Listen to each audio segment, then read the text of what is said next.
সফলতার কোনো শর্টকাট হয় না, হয় অনেক কাঠখড় পুড়িয়ে জীবন যুদ্ধের প্রতিটি অধ্যায়ে নিজেকে প্রমাণ করে করে একটু একটু করে আপনি সফল হবেন, একটু একটু করে আগাবেন। ইটস এ জার্নি, এটা কোনো ডেস্টিনেশন নয়। এবং সফল হওয়ার পথ পরিক্রমায় কোনো লিফট নেই, সিঁড়ি বেয়ে উপরে উঠতে হয়। কি বেয়ে?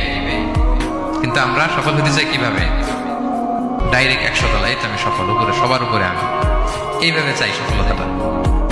সবার উপরে উঠে যাব, গোল্ড মেডেল গলায় পরাই দিবে, আমরা সাকসেসফুল না। সফলতার রাস্তায় কোনো লিফট থাকে না। কি দিয়ে উঠতে হয়? সিঁড়ি বেয়ে ঘাম জড়িয়ে উঠতে হয়। দেখেন, শুধু আলোর মুখ দেখার জন্য মায়ের পেটে আমাদের কত সময় লাগছে বলেন তো? জাস্ট একটু লাইট, হ্যাঁ, 9 মাস 10 মাস সময় লাগছে শুধু একটু আলো দেখবো আমরা। একটু আলোর মুখ দেখার জন্য আমার লাগছে 9 মাস। আর এখানে আমরা শর্টকাট খুঁজি, খালি কি খুঁজি? সফলতার কোনো শর্টকাট নেই।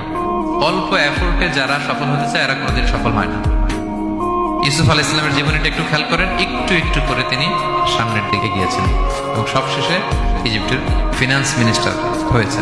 এজন্য ধৈর্য ধারণ করতে হবে, নিজের সর্বোচ্চটুকু উজাড় করে দিয়ে আপনার রোলটা আপনি প্লে করবেন, এরপর আল্লাহ তাআলার উপর ভরসা রাখবেন। কিন্তু অনেক চেষ্টার পরেও যদি কাঙ্ক্ষিত সফলতা না পান, হতাশ হওয়ার কিছু নাই। কারণ বিশ্বাসীর সফলতা শুধু দুনিয়াতে না, বিশ্বাসীদের সফলতা আখিরাত পর্যন্ত বিস্তৃত। ওইটা আসল সফলতা। ফামান যুহজিহা আনিন নারি ওয়া উদখিলাল জান্নাতা ফাকাদ ফাজ। যে জাহান্নাম থেকে মুক্তি পেল, জান্নাতের নিশ্চয়তা পেল, সেই সফল। আমরা যেন সেই সফলতার জন্য অপেক্ষা করি, আমরা যেন দুনিয়া আখিরাত উভয় জাহানে সফল হতে পারি। আল্লাহ তাআলা আমাদের সবাইকে কথাগুলো বোঝার ও আমল করার তৌফিক দান করুন। হাযা মা ইনদি ওয়াল ইলমু ইনদাল্লাহ আলাইহি তাওয়াক্কালতু ওয়া ইলাইহি উনীব। ওয়াসসালামু আলাইকুম ওয়া রাহমাতুল্লাহি